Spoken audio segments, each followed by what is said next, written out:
नमस्कारम सद्गुरु। मैं कृपा के बारे में एक सवाल पूछना चाहता हूँ। मुझे ठीक से नहीं पता कि इसे किन शब्दों में पूछूं, लेकिन किस बारे में? कृपा, कृपा, कृपा। हाँ, मुझे लगता है कि ये एक तरह से संयोग की चीज़ है। मेरा मतलब है कि मुझे नहीं पता ये किस वजह से आती और जाती रहती है। जब कृपा मौजूद होती है तो मैं इसे बहुत आसानी से खो देता हूँ। मैं चाहता हूँ कि आप कृपा के बारे में कुछ बोलें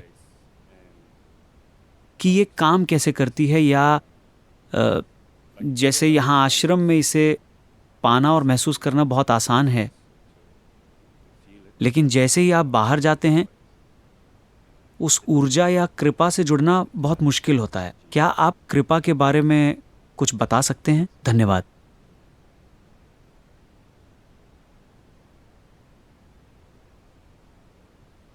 आप मुझसे इस फूल की खुशबू के बारे में बात करने के लिए कह रहे हैं। ऐसा कैसे करें? अगर आपके पास एक संवेदनशील नाक है, सिर्फ तभी। शानदार। वरना अगर आज किसी की नाक बंद है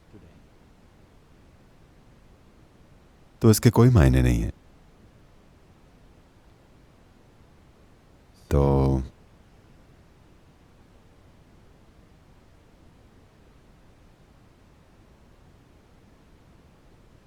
Grace means nothing to a whole lot of people. बहुत से लोगों के लिए कृपा के कोई मायने नहीं है। वे लोग तो ऐसा नहीं है कि आपको इसके बारे में सोचना है या इसके बारे में बातें करनी है। बात बस इतनी है कि अगर आप खुद से बहुत ज्यादा भरे हुए हैं, जब आप खुद से पूरी तरह भरे हैं, सिर्फ तभी आप कृपा के प्रति अचेतन हो सकते हैं। ये इसी तरह है जैसे कि आपको ग्रहों और सौरमंडल और आकाशगंगा वगैरह को जानने के लिए स्कूल जाने की जरूरत नहीं है। बस एक आम इंसान की तरह अगर आप ऊपर देखते हैं तो आपको नहीं पता कि यह कहां शुरू होता है और कहां खत्म होता है। पूरे ब्रह्मांड के बीच आप यहां एक घूमते हुए ग्रह पर बैठे हैं और देखिए, आप बिल्कुल ठीक हैं। बात साफ है कि ये आप नहीं कर रहे हैं, है ना? निश्चित रूप से ये आप नहीं कर सकते। जो इन चीजों को संभाले हुए है,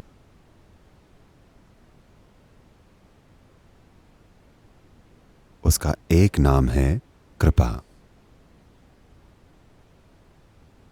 अब आप इसके लिए उपलब्ध हैं या नहीं, यही सवाल है। कृपा से हमारा मतलब किसी खास किस्म की कृपा नहीं है।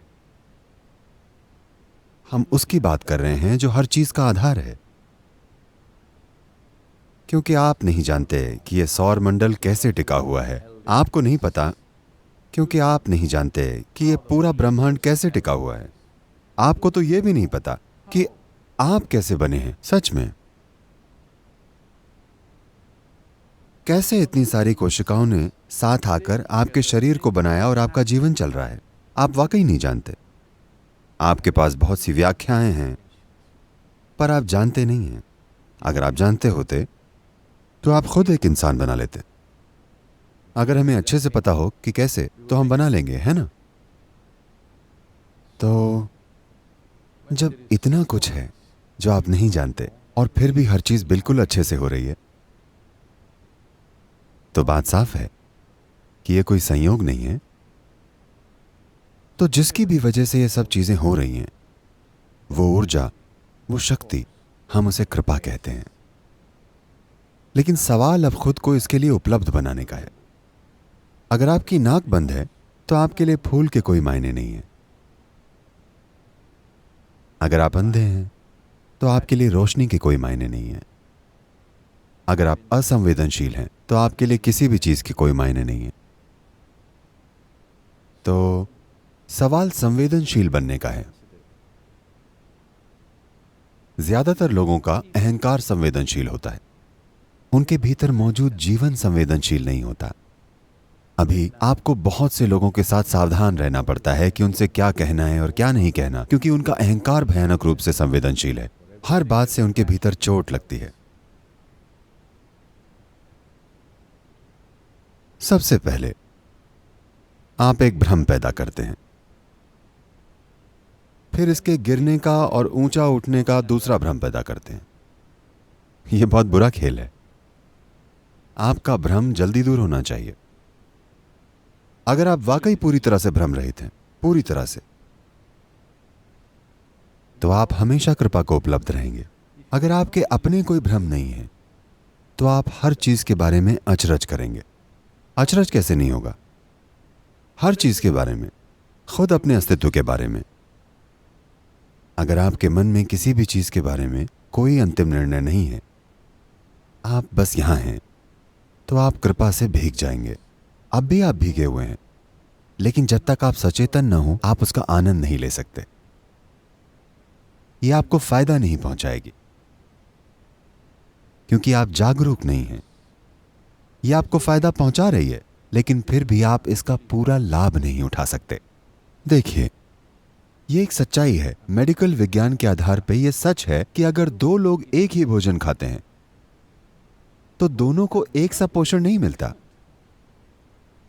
बिल्कुल वही खाना दो लोग खाते हैं, तब भी उनको एक जैसा पोषण नहीं मिलता, क्योंकि यह खाने से पोषण ले पाने की आपकी काबिलियत पर निर्भर करता है। तो इस काबिलियत को विकसित करना, हम सभी कृपा में मौजूद हैं, लेकिन उस कृपा से पोषण ले पाने की क्षमता को विकसित करना, ताकि ये जीवन उस कृपा को प्रकट करने लगे। देखिए,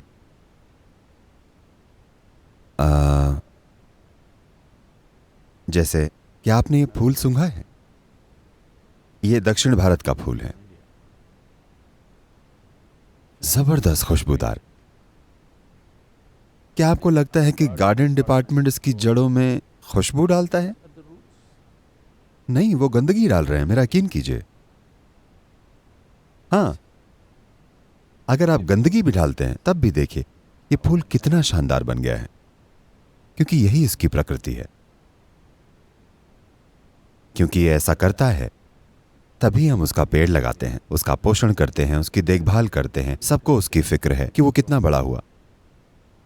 मान लीजिए कि इसकी गंध ऐसी होती कि आपको बुरी लगती। मान लीजिए कि पेड़ गंदगी सोखकर इस फूल से बदबू फैलाता, तब हम इस पेड़ को उखाड़ फेंकते हैं ना। तो कृपा से कई फायदे मिलते हैं। जब आपसे कृपा छलकने लगती है तो हर कोई उसे पोषित करना चाहता है, हर कोई उसे बढ़ावा देना चाहता है, हर कोई उसका हिस्सा बनना चाहता है, क्योंकि आपसे कृपा बह रही है। अब सवाल यह बिल्कुल नहीं है कि आप कृपा में हैं या नहीं। आप जरूर हैं, वरना आपका होना ही असंभव है। सवाल सिर्फ यह है कि आप कृपा फैला रहे हैं या इसको किसी घटिया चीज में बदलकर हर किसी पर डाल रहे हैं। मैं आपको भारत की एक प्रसिद्ध कहानी सुनाता हूं। यह एक लोक कथा है और शायद इस देश में हर कोई यह कहानी जानता होगा। एक ऋषि था जो जंगल में रहता था। वो अंधा था, वो देख नहीं पाता था, बस एक ही जगह पर बैठा रहता था। उस रास्ते से बहुत कम लोग गुजरते थे। जब कोई वहां से गुजरता तो वो उसे कुछ दे देता और वो उससे अपना गुजारा करता था। वो अंधा था। एक दिन ऐसा हुआ कि राजा अपने मंत्रियों और सिपाहियों के साथ शिकार खेलने जंगल में आया। शिकार करते समय एक हिरन का पीछा करते करते राजा रास्ता भटक गया और साथियों से अलग हो गया, क्योंकि आप जानते हैं कि राजा के पास सबसे तेज घोड़ा होता है।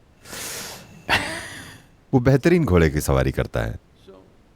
तो वो उनसे आगे निकल गया और भटक गया। वे सब उसे खोज रहे थे और खोजते खोजते वे सब भी भटक गए। और फिर एक सिपाही आया और उसने ऋषि से पूछा, क्या तुमने राजा को देखा? ऋषि बोला, नहीं। सेनापति आया और उसने पूछा, क्या तुमने राजा को देखा? उसने कहा नहीं। फिर मंत्री ने आकर पूछा, राजा को देखा क्या? फिर राजा खुद आया।